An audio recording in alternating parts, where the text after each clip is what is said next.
Welcome you all for the track one. To do the first presentation, we have a Pankaj Kumar, Srinivas, and Somaditya from Ericsson. The topic is reduce defect leakage using AI and ML. Over to Pankaj. And good morning, good evening, good afternoon, everyone from every part of the world. Today, we are going to present our paper, and we are very grateful that we get a chance to present the paper. So, let me know once my screen is visible.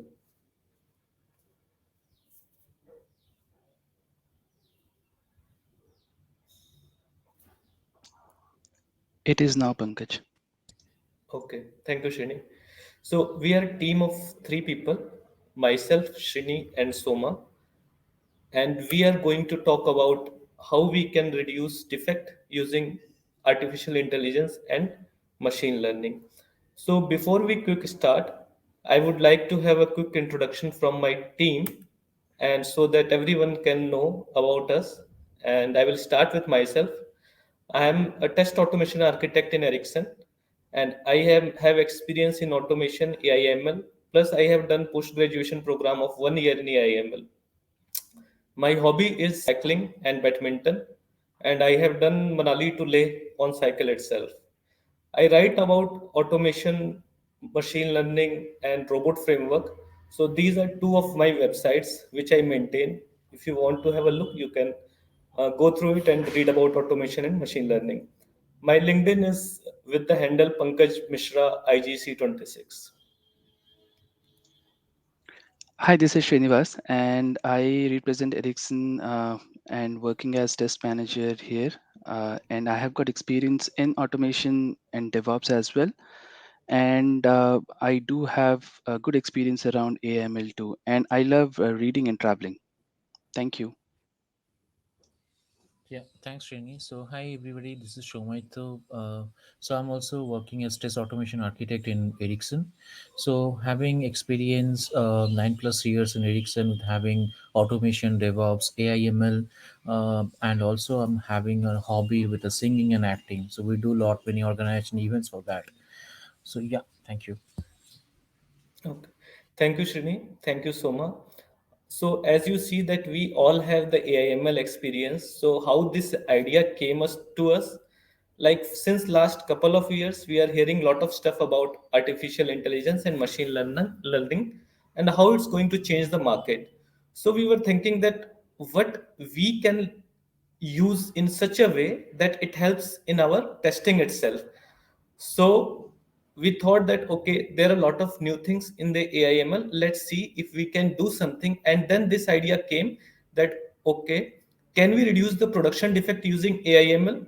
So over the past 1 year, we did a lot of research and we implemented many things in the AIML inside our software testing. And this whole paper is about that. So coming to the main slide, that is the business challenges. So every project have some challenges as compared to like whether it's an automation project or a manual, completely manual project, we have challenges in the STLC lifecycle itself. So this STLC lifecycle is demonstrated in the diagram.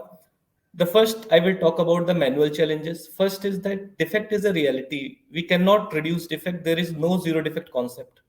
Defect will always be there, but can we reduce it to a such extent that it's not creating that much impact and deliver? We can say product is better quality delivered. So one of the manual challenge is that reviewing the test cases. So if your test cases are reviewed properly, they are being tested on various fronts, various metrics, whether they are covering negative test cases, boundary value analysis, end-to-end coverage. If all these things are tested or reviewed, then the test quality would improve. But currently, what happens is that this process can get mundane, and it's because of many reasons. It can be because the human errors or someone is not having enough knowledge to review the test cases of that particular functionality, could be any case. Another thing is the test designing process. So when we are test designing our application, when we are doing test designing, we can have a reference of lot of things. We can look at the SRS documentation, we can look at the production defects which are occurring in that application in the past 1 year, and we can have the test case designed in that way. But the problem could be that anyone in the team or many of them can be biased towards the most critical component of the test application. So for example, if you are testing application A and you have a critical component C, then subconsciously most of the test cases or the most of the test approach will revolve around those critical components. So this is one of the business challenges. Talking about the automation challenges, in automation, it's good we have the automation, but as the number grows, the maintenance becomes a headache. And if they start failing, then doing the RCA why they are failing in a quick time, it's a very tedious job. So for example, if there is a delivery going on in some time and there is a build deployed and you have been asked to do the automation run and provide a quick RCA and your test cases start failing, then doing the RCA itself can take a lot of time. So that is one of the bottleneck. Another thing is that as soon as the application enters in the stable phase, if the automation is there, although it would not be fully functional, but if it's still there at some percentage, 30% or 40%, it provides great help to the manual team because they can focus on the areas which are going to come, not on the areas which are already developed till now, and they are struggling with the defects in those areas as well. So if the automation comes early in the place, it's better for the whole testing team. Now, from this STLC type cycle and the challenges, we found out that, okay, if we can have the AIML process implemented in these areas, so that is test case designing, test execution and test closure, that is the RCA of the failed cases. And as soon as we have confirmed that there is a failure due to valid reason, can we report it to defect or early defect detection? If these three areas can be bridged or the gap can be bridged, we can have a better stable system. So going to the next slide. So aiming for a goal to reduce AIM to reduce production defect is good, but to follow to the goal, we need to have a system in place. And in our project, we are creating that system using AIML. So how we are tackling the problems which I discussed. First is I will start with the automation best practices. uh, Anyone who have worked on the robot framework, they will be knowing this is the robot framework log. And if you see that failed cases, these are 102 in number. So if I ask someone to do an RC of 102 failed cases, he would going to take at least 2 hours, minimum 2 hours, or even more as well if the application is complex and the failure occurs in various reasons. This particular thing we have handled through AIML, and I would be demonstrating this, a quick demo on this. So in the next slide, I will explain in detail how we have done that. On a similar line, we are using defect detection. That too, we are doing through the AIML. So what we are doing is that based on the previous runs, we have labeled the errors with a particular label. So errors are labeled as defect, system issue, configuration issue, or any other thing. Now, when a fresh runs comes, we automatically classify it using AIML into the defect, production issue, or system issue, configuration issue. So that saves huge amount of time. So these two I would be demonstrating in the next slide as well as in demo. Coming to the manual best practices, what we are trying is that we can we have a test score. So if anyone have written blogs, they know that when you write a blog, you will get a score of the blog when you are writing it. So they will be giving it in out of 100. So you will be getting 25, 26, 28. So in the same way, we are thinking to implement a system which gives a test score for the individual test cases.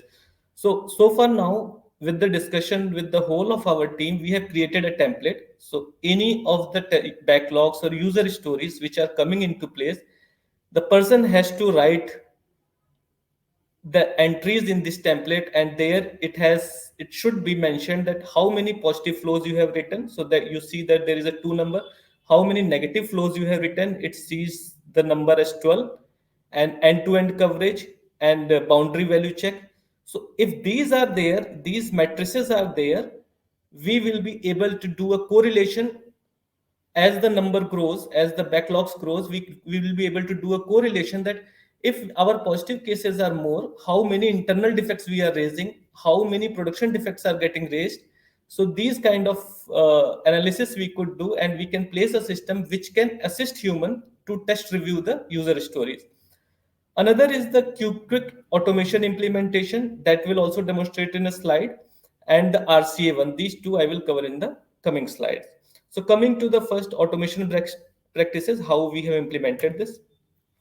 Now, when we are saying automatic monitoring and analyzing, so in our application, we are dealing with 3,000 test cases that are running across 10 different API versions. So even if a 5% failures or 6% failures will result in 150 and more than those failed cases.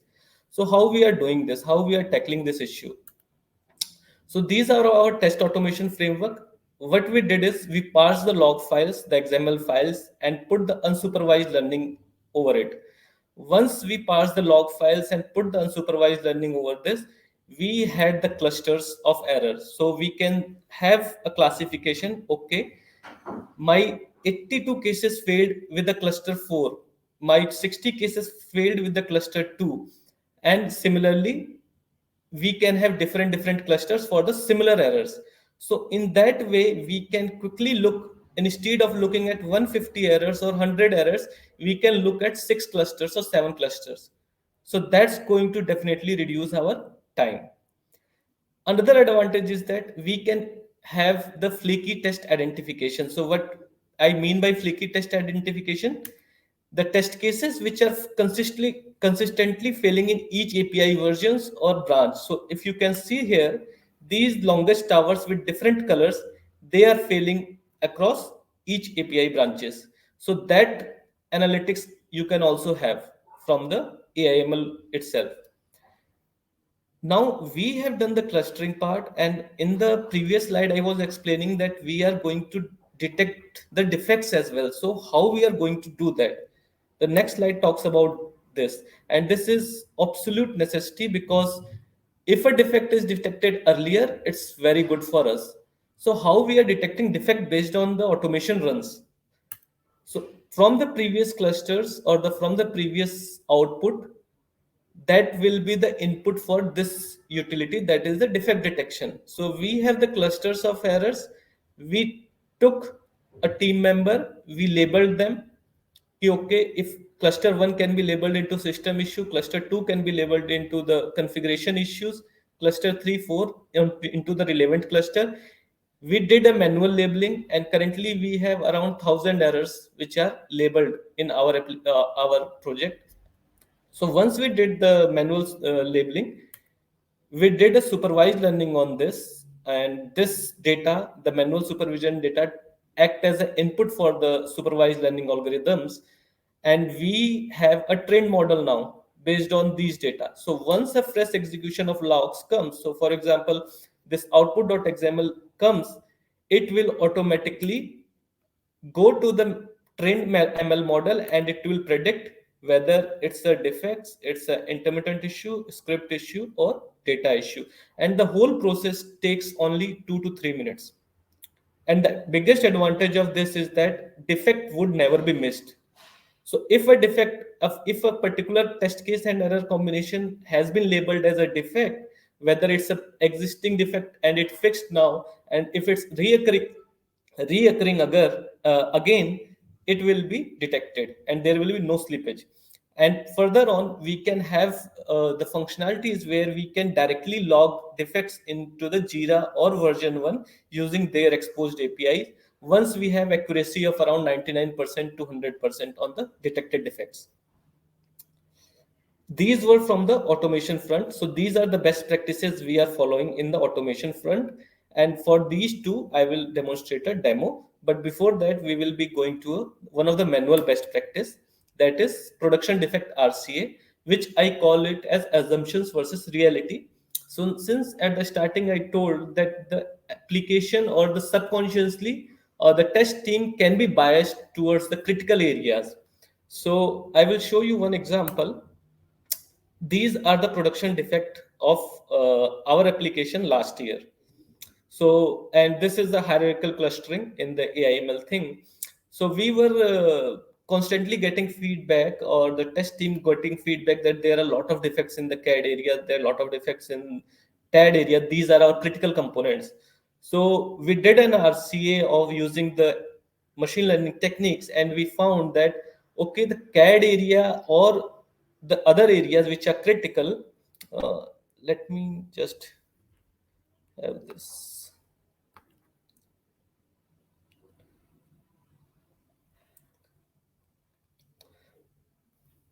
Okay, so the CAD area or the TAD area or the critical areas are because of these clusters only. But when we were having look that what are these defects which are under these cluster, we found that a newly introduced area or newly introduced technology was causing lot of issues.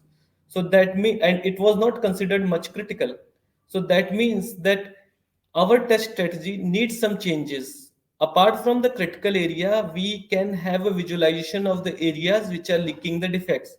So in that way, we can better test plan our test strategy. Now, in a similar way, we can have the automation cases out of the manual cases as well. So suppose you have written 200 or 300 manual cases and you want automation team to write the automation on that. So what they will do, they will be go to each 200 300 cases and will figure out the automation, and that will take around 1 week. Now using this clustering technique, what they can see, that they can group the test cases on different clusters, and each of the team member can work on one cluster, and they can have a set of test cases out of those clusters. So suppose cluster 1 is having 50 manual cases, they can take set of 5 automation cases out of this. So this whole process is reduced from 1 week to 2 to 3 days, and in that way the automation will be early in the phase, and that will detect the defects, the functional defects very early, and the system will be more stable as the time progresses. The benefits we are observing and implementing this is that we are observing 15% less production defect. Our OPEX cost has been reduced to 60%, and this solution is domain and stack agnostic. So it can work on Windows, Unix, anywhere. The manual effort saving is used. So you can imagine that if the test cases are failing and you are able to do an RCA and classification in within 5 or 6 minutes, that's a huge saving. And in the similar way, we have 80% faster turnaround time as part of automized validation. So we can, if someone is relying on us, okay, we have a new deployment, do a regression and sanity and quickly give it to us, and we are seeing lot of failures, then we can do this within 5 minutes and say them that the build is failed or build is having issues. So it's a good turnaround time, and it's saved a lot of effort.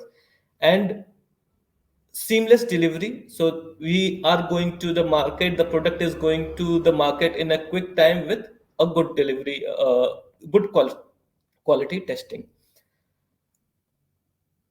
Now I will be going to the demo part. So in the demo part, I have a log which have 14 failures, and this is the regression log run 2 days back at our end. So I will be doing a clustering and I will be detecting defect based on this. So this is the Jupyter notebook which I have created, and I already have feeded the log location and values. So I will just run it.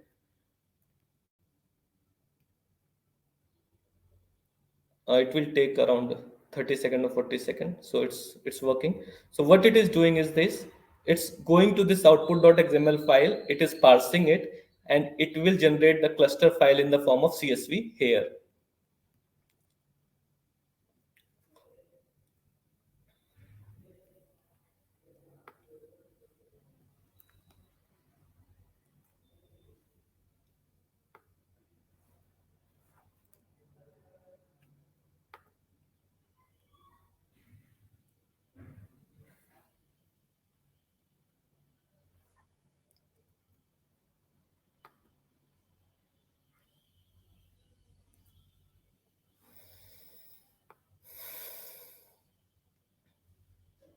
So meanwhile, when till it's running, I will show you what I have done. So we are using word cloud as well to see the different topics and all. So we are using topic modeling. So this error cluster is with the topic modeling, and we are using k-means as well. But k-means we found more reliable. So it has generated the cluster which I was talking in the PPT. So let me show this to you.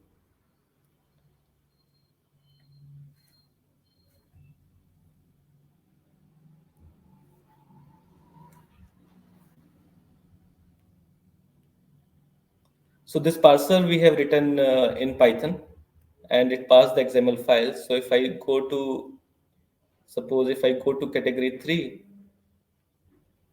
I can see that error failed completed should be true is impacting two test cases, that is TS2, TS7. So I know the solution could be one for them. If I similarly go to 2, I see that this particular error is impacting two test cases. So I know if I can fix this, I can fix two cases. But my job is half done now. Now I will be detecting the root cause using the defect detection. So here I have already placed the required files or input files. I will run it again. So this particular utility will take the input of this file, cluster k-means. So I just don't want to save it. So if I run here again, so this is my till the time it is running, this is my master data. So master data, when I am saying, when I was explaining in the slide, this is the labeling which we have done. So we have around 34 to 14% sync timeout issues. We have another sync timeout issue 7%. We have intermittent issue 10%. We have defect 12%. This was a manual supervision of 1,000 cases. Now based on this act as a training data for us. Now based on this, we had a fresh execution, and it has classified the fresh execution in these parts. So it is saying that 7.1% is defect, 14% is configuration issue, and sync timeout is 21%. I am more concerned about the defect part. So I will go and I will just have a look on which test case is failing, which error is having the defect. So I can see that this particular error has been classified into defect. So by this way, we are able to detect the defects on the automation run, and also we can classify them into the different categories as well.